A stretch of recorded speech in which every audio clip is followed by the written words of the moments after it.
আসসালামু আলাইকুম প্রিয় দর্শক, আশা করছি সবাই ভালো আছেন। আজ আপনাদেরকে তৈরি করে দেখাবো আলুর পরাটা। তো চলুন মূল রেসিপিতে চলে যাই।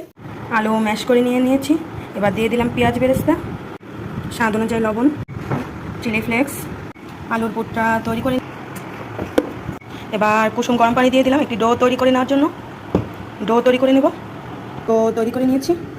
এভাবে করে একটা লেচি কেটে নিয়েছি। দেন আমি লেচিটা একটু গোল গোল করে এভাবে করে নিয়েছি। দেন আলুর পুর দিয়ে দিলাম। এবার ফোল্ড করে নিব।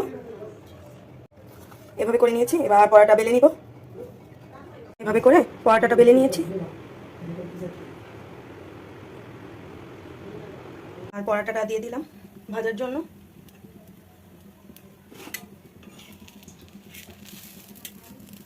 এবার ঘি দিয়ে দিলাম। এক সাইড ভাজা হয়ে গিয়েছে, এবার অন্য সাইড ভেজে নিব। পরোটা ভাজা হয়ে গিয়েছে, এবার চুলা থেকে উঠিয়ে নিব।